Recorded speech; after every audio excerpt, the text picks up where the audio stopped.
Good morning, everyone. Thank you so much for joining this fantastic session. I am joined by two amazing professionals and leaders for the next 20 minutes discussing resilience and skill in the industry, Rosie Anderson and Rob Black.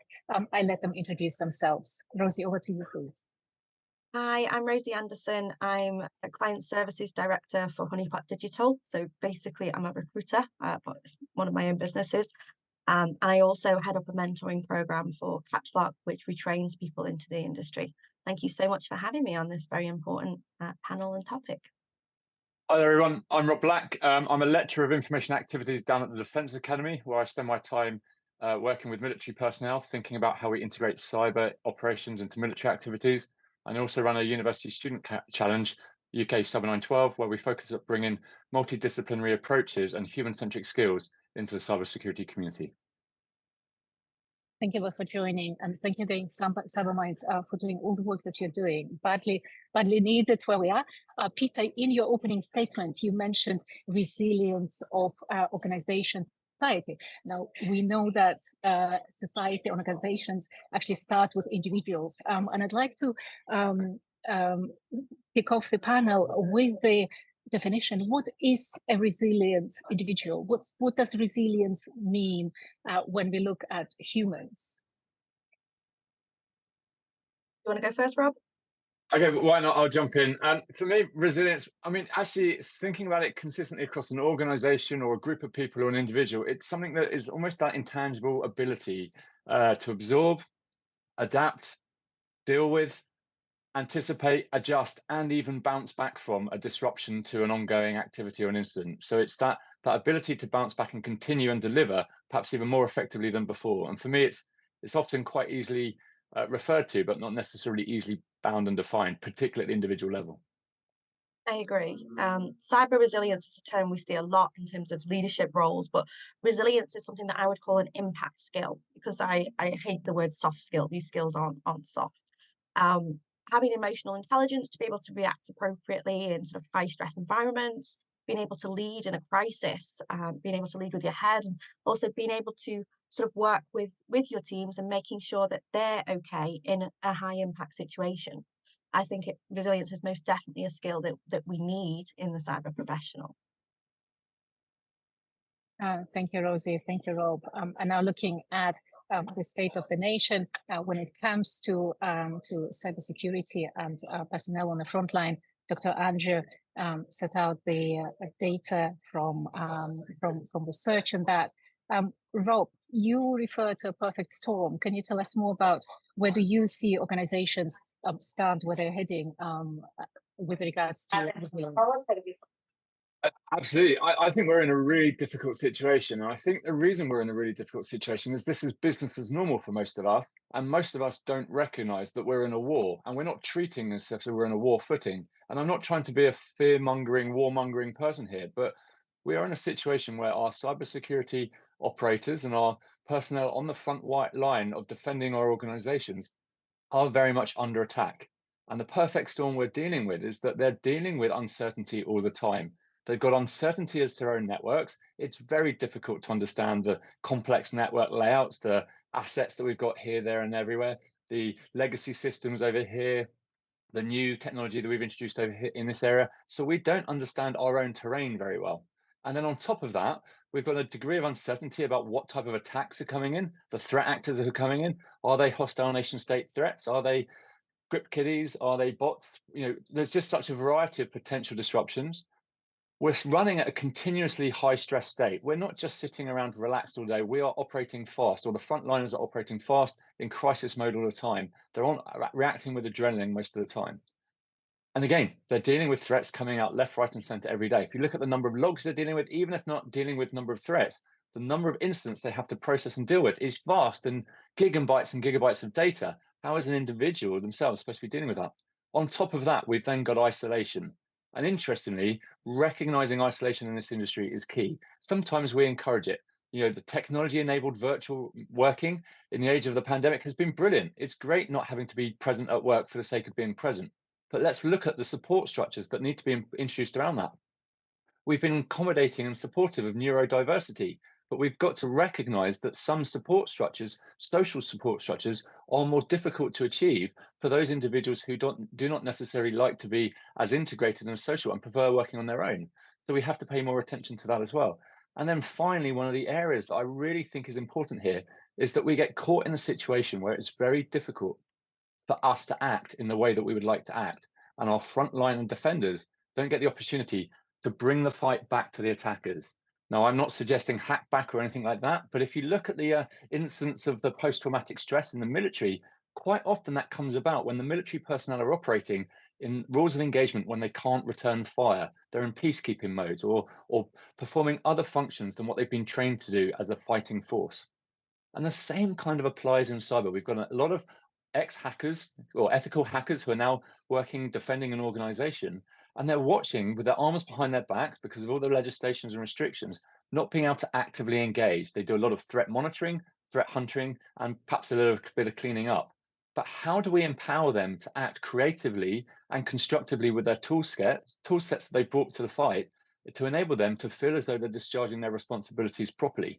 And those four criteria, I think, do create a perfect storm that creates that burnout, that mental health problems that we're identifying on a day-to-day basis, almost as default. And this is where I think we really need to reset our focus, not see this business as usual, and transition to a war footing, as it were, to defend our networks. Thank you, Rob.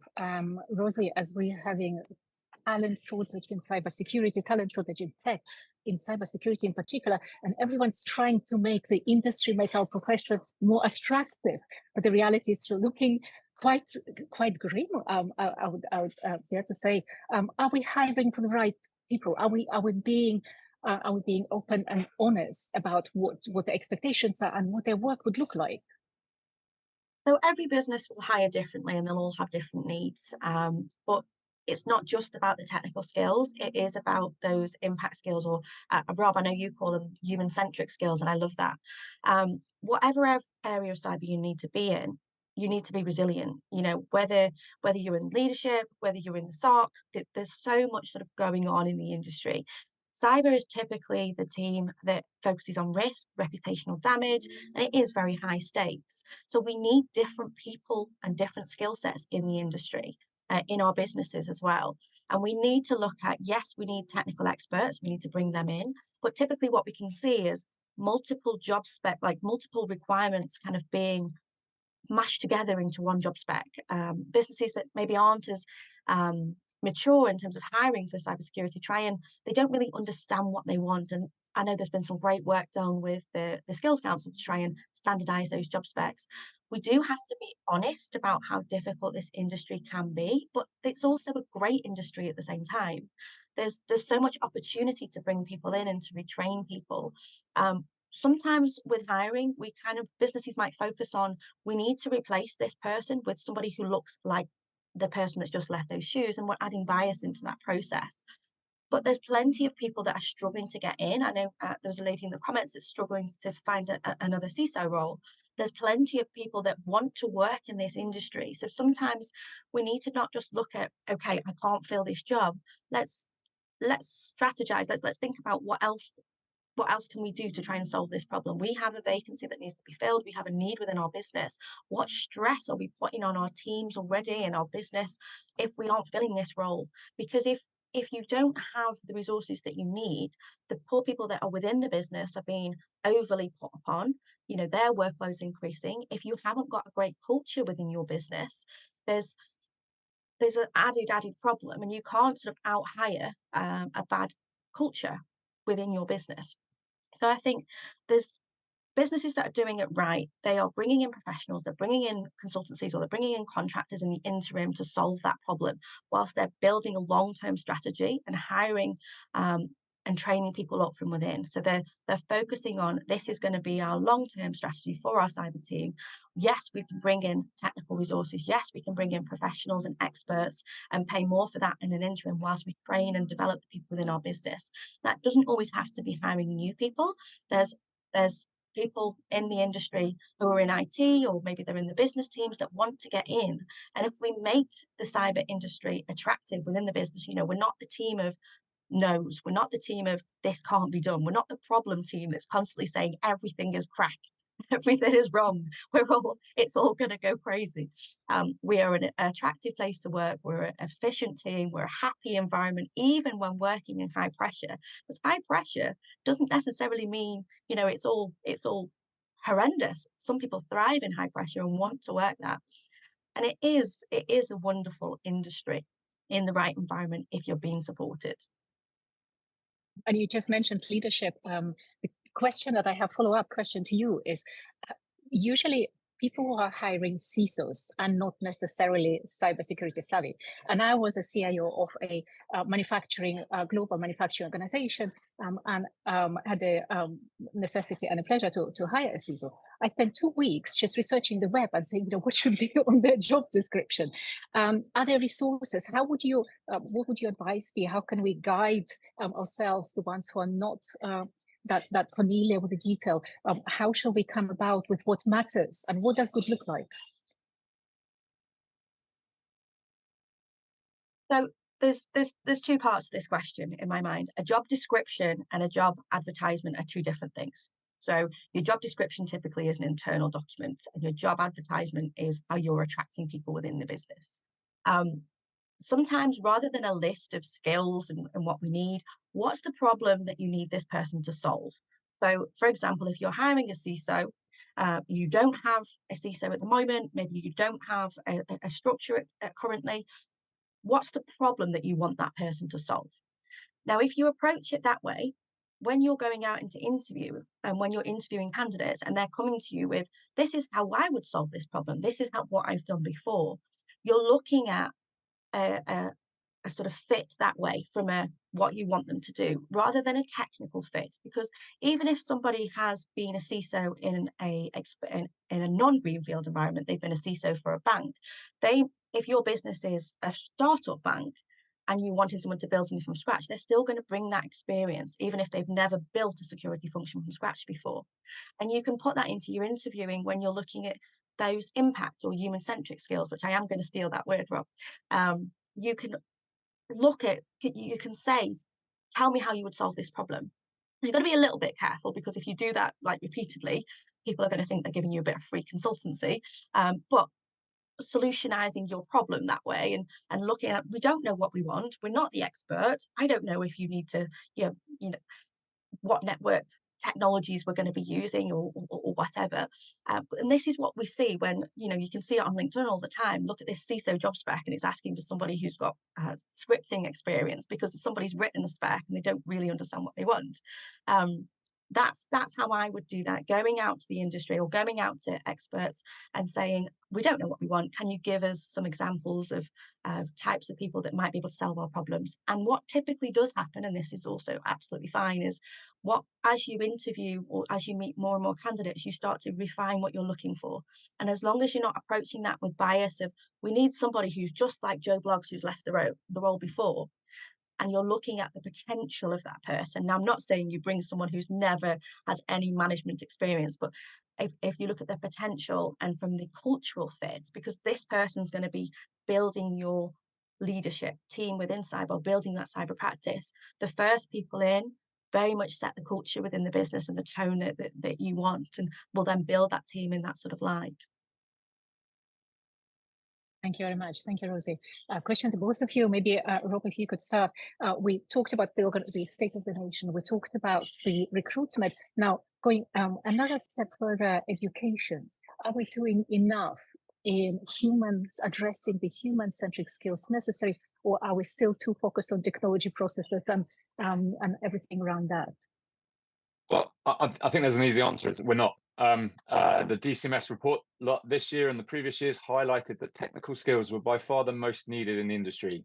But what was really interesting was the next skill sets that were identified just behind those technical skills were these human-centric skills. And there was almost as much of a gap in the industry as there was for the technical skills. But where is all the investment? Where is all the focus on cybersecurity capability development going? It's on the technical skill sets. Yes, we do need to understand the technical aspects of cyber. I'm not suggesting otherwise. But we need to take a multidisciplinary approach to cybersecurity. We need to bring in diversity of minds, diversity of people, not just to meet some criteria or quota, because that's not the point. We need to bring it in to make ourselves have effective operational teams that are competing for the best output of that organization. If you bring in those diverse mindsets, those diverse teams, you work more effectively with each other, you support each other better, you critically challenge each other better, you challenge assumptions better, you deal with and anticipate uncertainty better, you bring a range of different mental models to the problem, you work more effectively across your organization. You're not just siloed in your own language, your own echo chamber within your own IT team. And that's where you make the changes in an organization. The security function isn't a silo. The security function sits in every part of the organization. If you're recruiting people who don't like looking at other people's shoes and prefer looking at their own shoes, then you're not going to be engaging across your organization. You're not going to be building the good relationships. You're not going to be working effectively. You're not going to be able to make that change that you need to make as pioneers of a new function that 10 years ago didn't exist. So we have to recognize that not only are we in a new space that is important, but we're in a new space that no one else really understands how it works with them. And that's where we bring the organizational resilience in by working more effectively with them, which means you have to have emotional intelligence and a bit of resilience and tough skin, because you are going to be the pioneer that gets out there and causes trouble to other people, because you're going to disrupt how they do things, because it was easier doing it without you, Rob, or without your team. But there's benefit, and you have to articulate that benefit through doing it. And I think that's where we've really got to bring this multidisciplinary approach into cyber, because you get experts coming from different fields who can offer critical value and have exciting careers, but don't necessarily just come from the same repeated pattern and template that we keep on looking at. And then we wonder why we're not getting the people in that we need. I love your passion there, Rob. Thank you, Rob. There's a question that I relate to quite a lot. Philip posted in comments. Fantastic discussion, but how can we get this message to the exec teams? Yeah, and I know a brilliant CISO who said she went through the most technical recruitment process ever. How do we, and yet everyone says, on the executives collectively say, we need leadership, we need transformation, we need, and the list goes on. And they hire for the most technical, for the abbreviations they themselves don't understand. So, Rosie, would you like to start answering this one? I think the businesses that do it well allow and that have really effective performing teams, they're out in the industry, they're out in conferences, they're on panels, they're talking about what they've done, they're talking about the transformation that they've made within their business. I'm obviously a head of mentoring for Capslock, and they're bringing different people in from different industries. So, for example, Rob, you were talking about we need different mindsets. They then go and shout out about what they've done in different industry panels. You see them at InfoSec, you see them at B-Sides and different cybersecurity conferences. And every single conference you ever go to, recruitment, skills, hiring, is always somewhere on the agenda. So eventually, if we can get the CIOs and the decision makers to these conferences and keep hammering home this message, they will start to listen, they'll start to see it themselves. It is a big frustration, because sometimes the people who are doing the recruitment don't know what they're looking for. And you're right, they're focusing on technical skills. You can train technical skills. Everybody starts, you're not born as a child with all these wonderful technical skills. You can train technical skills. But that emotional intelligence, that human-centric skills, Rob, I absolutely love that. They are what make you who they are, how you react in those high-stress environments. Yeah, Rob, you shall trademark the human-centric skills.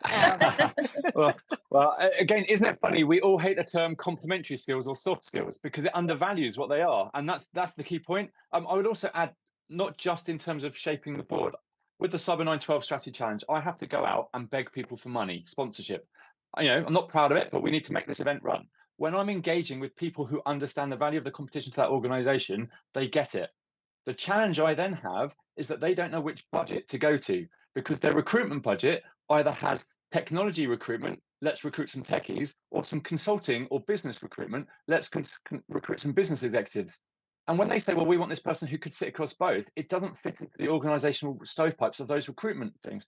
So it is actually getting not just the CISOs or not just the board to buy into it. It's about recognizing changes within the other stovepipes to see why that change needs to occur, because they can't enable through recruitment. If they've only got recruitment into the cyber profession in that organization through a technical route, they're not going to get the people they need, because obviously the recruitment team are going to write the job adverts in exactly the way Rosie highlighted the problem. So we have to empower that change, not just at the board level, but through all of the different functions. And it does take a battle. You do have to get shot at lots of times, but it's worth it when you see the change. We've had students coming in from the classics world, from philosophy, and have very effective careers in cybersecurity. They never even recognized that cyber was an option for them until they met with people. They recognized that they could have valuable contributions and an exciting role. And then they had a mentor in organizations say, come with us, this is our recruitment process. And actually it does look a bit technical, but I promise your skills are there, and almost holding their hands through the process.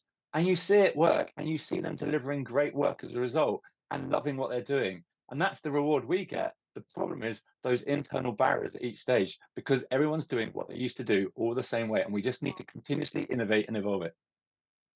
Exactly. The same with Caps Lock. We've had stay-at-home mums we train into cyber. We've had priests. We've had teachers. You know, you're not entering at that entry level when you're bringing these different skills. A teacher will very quickly populate what I call that middle tier of talent. They're very quickly going to progress up into the business because they're bringing these different transferable skills, those human-centric skills, or those different transferable skills. And that the businesses that are going to get this right aren't just thinking, I have a vacancy now, I have a problem I have to fill now. They're thinking of that long-term strategy. How are we going to do that? Dinesh, you knew we would be running out of time, and we're just scratching on the surface. Thank you so much, Rosie. Thank you so much, Rob. Dinesh, over to you. Thank you to all three of you. That was just tremendous. The chat was exploding. We're now going to move on to the next panel, which is our CISO panel discussion.